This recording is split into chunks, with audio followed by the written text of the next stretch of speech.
दोस्तों नमस्कार। मन की शक्ति पार्ट 1 में हमने जाना कि कॉन्शियस माइंड और सबकॉन्शियस माइंड क्या है, मन की शक्ति क्या है और सबकॉन्शियस माइंड यानी अवचेतन मन और चेतन मन को जितनी गहराई से हम सीखते जाएंगे आगे की वीडियो में, हर बीमारी से निपटने की कला हमें आ जाएगी। पूर्णता, प्रचुरता और स्वस्थ के शिखर पर हमेशा हम कायम रहेंगे। इसके लिए ज़्यादा से ज़्यादा और कई बार इन वीडियोओं को देखें, इसके हर भाग को देखें, जिससे किसी भी क्षेत्र में पर्याप्त प्रगति एक विशिष्ट कार्यप्रणाली के आधार के बिना संभव नहीं होती। अर्थात आप भी कर सकते हैं, चाहे बीमारियों को दूर करना हो या सफलता हमें नहीं मिल पा रही है। क्यों नहीं मिल पा रही है? हमारी सफलता में कहीं ना कहीं हमारी निगेटिविटी शामिल है। किसी न किसी प्रकार की निगेटिव थॉट हमें डिस्टर्ब करता है।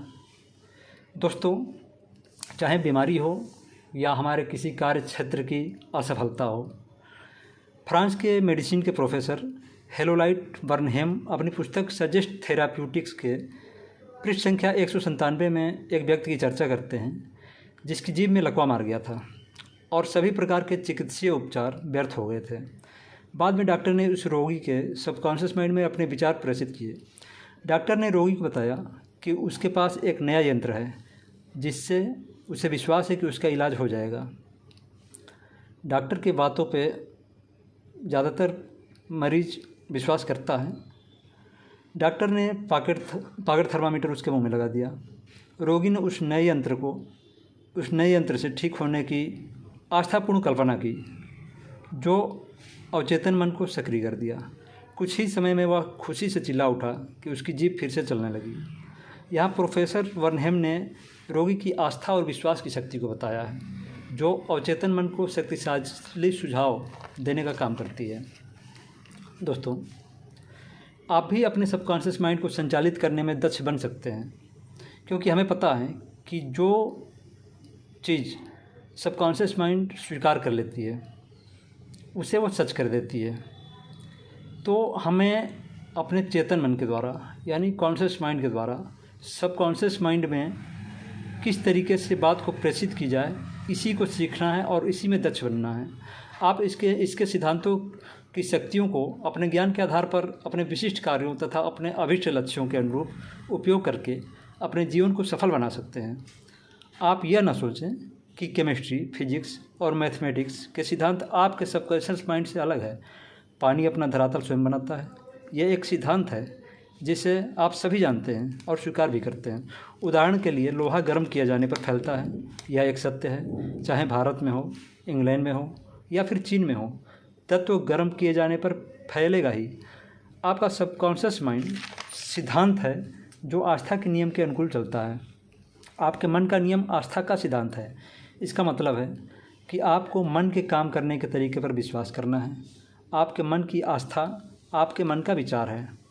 आपके कॉन्शियस माइंड और सबकॉन्शियस माइंड के आदान प्रदान का ज्ञान आपके संपूर्ण जीवन को बदल सकता है। अपनी और अपने आसपास की दशा बदलने के लिए आपको उसके कारण को बदलना होगा, अर्थात उस तरीक़ों को बदलना होगा जिसके ज़रिए आप चेतन मन यानी कॉन्शियस माइंड का प्रयोग कर रहे हैं। दूसरे शब्दों में, जिस दिशा में आप सोच रहे हैं और माइंड का प्रयोग कर रहे हैं, उसे बदलना होगा। आप असीमित ऊर्जा के अथाह सागर में रह रहे हैं। हमारा सबकॉन्शियस माइंड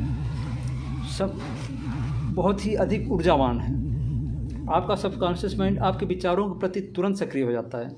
आपके विचार ही वह शक्तिपुंज है जिसके माध्यम से आपके सबकॉन्शियस माइंड की अपरिमित बुद्धि, ज्ञान, महत्वपूर्ण शक्तियाँ और ऊर्जाएं निर्गत करती हैं।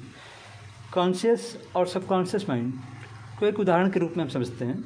जैसे चेतन मन को मान लीजिए, कॉन्शियस माइंड को, कि जहाज़ के कप्तान मान लीजिए कि चेतन मन हमारा एक जहाज़ का कप्तान है, कप्तान की तरह काम कर रहा है। वह जहाज़ को चलाता है और नीचे इंजन रूम में बैठे कर्मचारियों को आदेश देता है, जो सभी बॉयलरों, मशीनों, यंत्रों को उसके आदेशों के अनुकूल चलाते हैं। मशीन रूम में काम कर रहे कार्मिकों को यह पता नहीं होता है कि वो कहाँ और किस ओर जा रहे हैं। वे केवल उन आदेशों का पालन करते हैं जो कप्तान उन्हें देता है। कप्तान अपने कंपास और अन्य यंत्र के आधार पर यदि गलत आदेश दे दे तो जहाज़ पहाड़ से टकरा सकते हैं, क्योंकि कार्मिकों का काम उसके आदेश का पालन करना है। कर्मचारी लोग ऊपर बैठे कप्तान से सवाल नहीं कर सकते, वे केवल आदेश का पालन करते हैं। कप्तान जहाज़ का बादशाह है, उसके आदेशों का पालन होता है। ठीक इसी तरह आपका कॉन्शियस माइंड यानी चेतन मन कप्तान है आपके जहाज़ का, जिसका रूप आपका शरीर है, आपके आसपास का इन्वायरमेंट है, आपके अपने मामले हैं। आपका सबकॉन्शियस माइंड आपका वो आदेश स्वीकार कर लेता है जिन पर आपके कॉन्शियस माइंड का पूर्ण विश्वास करता है। आपका चेतन मन जिस पर पूर्ण विश्वास कर रहा हो उसको वो स्वीकार कर लेता है।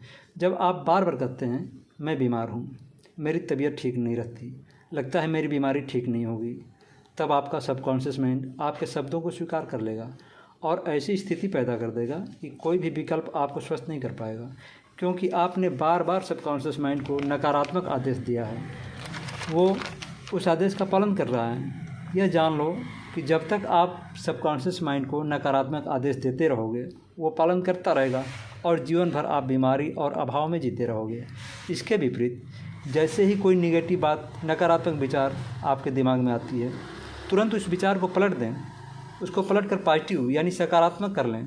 जैसे मैं प्रतिदिन स्वस्थ हो रहा हूँ, हमारी सभी बीमारियाँ मिट रही हैं, मेरे सबकॉन्शियस माइंड की असीमित शक्ति मुझे वह सब कुछ प्रदान कर रही है जो मेरे हित में है, मैं धन्यवाद करता हूँ, मैं बहुत खुश हूँ।